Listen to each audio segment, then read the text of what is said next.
যে স্বপ্ন আমি দেখেছিলাম সেই স্বপ্নই আজ সত্যি হয়েছে আমার।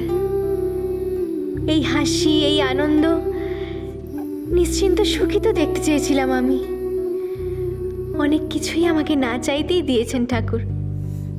আজ যা চেয়েছিলাম সেটাও পেলাম। আর কোনো অন্ধকার যেন স্পর্শ করতে না পারে আমার পরিবারকে। সবাই যেন এমনটাই হাসি খুশি থাকতে পারে সবসময়, এটুকুই আমার প্রার্থনা ঠাকুর। আমি যাব একবার মন্দিরে সন্ধেবেলা, আরতি করে পুজো দেব। কি ভাবা হচ্ছে শুনি? না, সবাইকে দেখছিলাম। আর প্রে করছিলে যেন সবাই এরকমই হ্যাপি, এরকমই খুশিতে থাকে, তাই তো?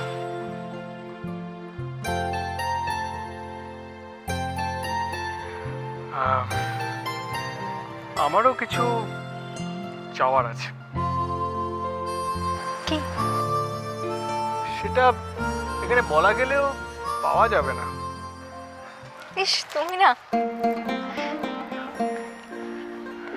শোনো কনক, আমি কিন্তু একজন বিজনেসম্যান। আমি যখন সব কাজ ফেলে এখানে এসেছি তখন কিন্তু আমার কিছু চাই। তুমি না দিনকে দিনে। শোনো, এখনো কিন্তু কি আমাদের দেখছে না। সবার চোখে দাঁড়ালে এখনই বেরিয়ে চলি। চলো। না,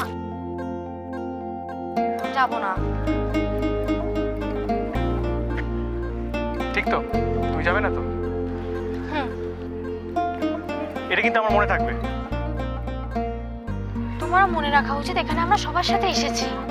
আর তোমারও মাথায় রাখা উচিত এই যে তুমি সবার আনন্দের কথা ভাবছো না, সেই সবার মধ্যে আমিও পড়ি। ঠিক আছে, শোনো, এবার আমি সবার থেকে যখন আলিফ হয়ে যাবে তখন আমাকে কিছু জিজ্ঞেস করবে না।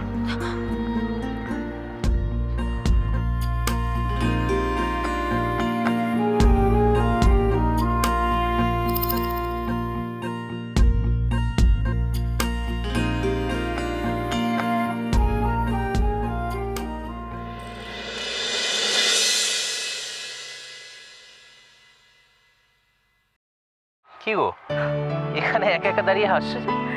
আপনি দেখেননি তাই না? না, কি দেখবো? আপনার বড় ভাগ্নে আর বৌরানীকে। ও মা, ওরা কোথায়? এখানে তো নেই। এখানেই ছিল, এখনই ওদিকে গেছে দুজনে একসাথে। ওদের বয়সটাই তো ওরকম। আর তোমার বয়সটা বুঝি খুব বেশি হয়ে গেছে? আরে মামু, তুমি তো এভারগ্রিন। গ্রিনের আর কোথায় কি দেখলে? দেখতে পাচ্ছ না মাথার চুলগুলো সব সাদা হয়ে গেছে। আরে বাবা, চেহারে পে কি রাখা হয় মামু, মনটাই আসল, বুঝলে? কি ভুল বললাম কিছু? আমি বলছিলাম যে বৌরানীতে এতদিন বিয়ে হয়ে গেছে সেটা দেখে মনেই হয় না। না, এক সেকেন্ড দাঁড়াও। ওদের আর আমাদের বিয়ে একসাথেই হয়েছে, কিন্তু আমার অবস্থা দেখো। আমি বাড়িতে বসে বসে সারাদিন ধরে খালি বাচ্চাই সামলে যাচ্ছি। বৌমনি, সেটা তো একটা আনন্দ আছে।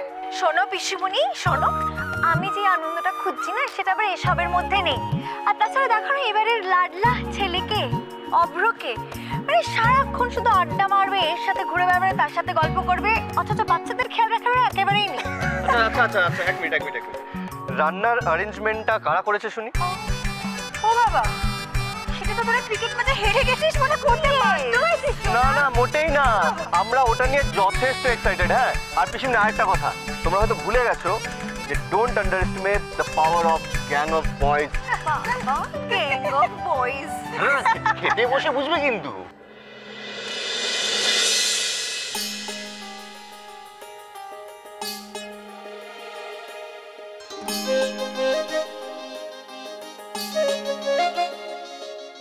কোথায় গেল?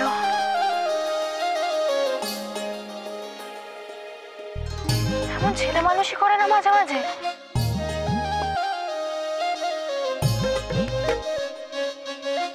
কোথায় তুমি?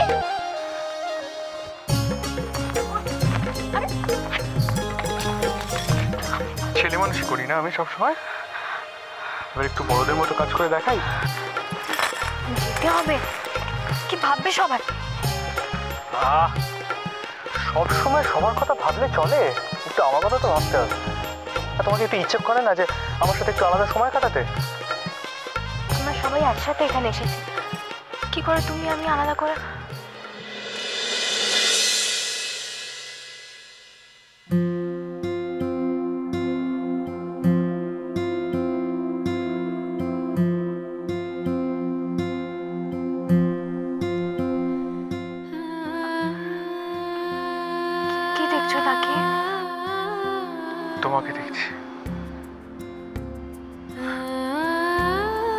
একটা একটা সত্যি আমার স্বপ্ন মনে হচ্ছে।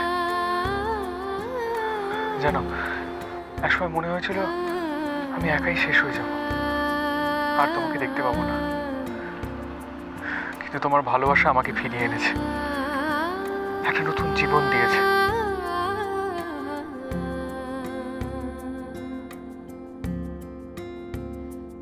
আর দিয়েছে তোমাকে দু হাত ভরে।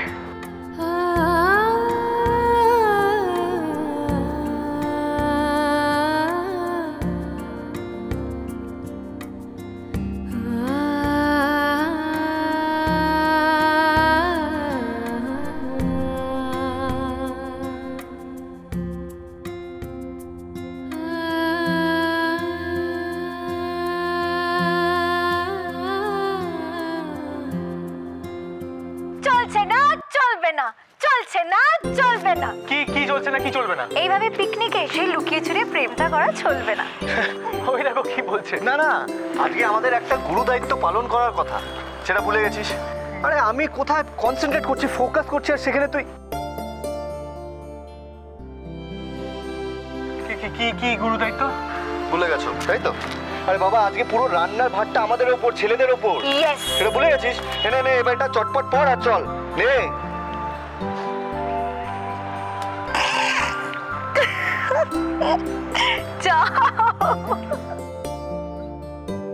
আরে আমার সাঙ্গ পাঙ্গরা সব গেল কোথায়? আরে কোথায় গেল সব? মহা মুশকিল। ঠিক আছে, এইটুকু রান্না আমি একাই করে নিতে পারি, বাট হেল্পিং হ্যান্ড তো দরকার। আরে আরে অভ্র সাত্তকি কোথায় তোরা? আয়। আরে কোথায় মাংস কোথায়? বলো। এসে গেছি। হ্যাঁ হ্যাঁ, বলো না কি করতে হবে, বলো না, এক্ষুনি সব টপাটপ টপাটপ করে দেবো একটু। চল। হ্যাঁ দাঁড়াও দাঁড়াও, 1 মিনিট। হারান্দা, হ্যাঁ দাঁড়াবো দাঁড়াবো। কোথায় ছিলে তুমি, কি করছো? চলো চলো, ঘরে বসাতে হবে।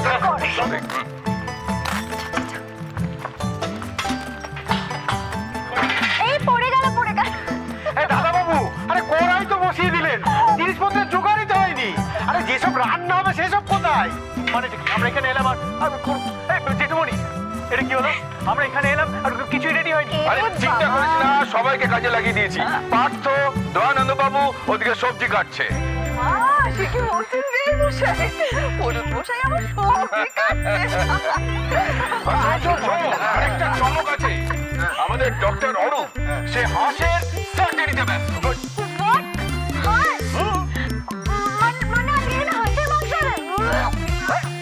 কিচ্ছু নেই, খেয়ে দেখো, মুখে লেগে থাকবে। আমি পারবো না। শোনো বাবা জীবন, আমি হাঁসের ডিম অনেক খেয়েছি, কিন্তু হাঁসের মাংস আমি খেতে পারবো না। আরে বাবা, রাতের আগে তো জিজ্ঞেস করে নেওয়া উচিত ছিল কে কি খাবে না খাবে। হ্যাঁ মা, হাঁস। এ বাবা, না না, এটা তো ঠিক কাজ হয়নি। তোমাদের একটু জিজ্ঞেস করে নেওয়া উচিত ছিল, হাঁস টাস নিয়ে গবেষণা করার কোনো দরকার ছিল? সত্যি আমি তো খেতেই পারবো না। আপনি একদম চিন্তা করবেন না মা, আপনার জন্য ভেতরে আলাদা রান্না করা হয়েছে। আসলে আপনি ছোঁয়াছুঁই খাবেন না তো, তাই। আচ্ছা শোনো ভাই, দুটা ভাত বেশি নিয়ে নেবে গো, আমার মুখে ওসব হাঁস মাস রুচবে না। হ্যাঁ, আবার কি তার উপরে আবার এনারা রান্না করছেন, তো আমি তো অনেক কিছু খেতেই পারবো না। বাবা, এই যে দেখো দেখো, আমাদেরকে আন্ডার এস্টিমেট করছে। আরে থাক থাক, অনেক কথা হবে, ওসব স্লেজিং এর পাত্তা দিস না। আজ আমরা ওদের দেখিয়ে দেবো যে আমরা কে। তাই বুঝি? তা কে গো তোমরা? আমরা হলাম ভজন।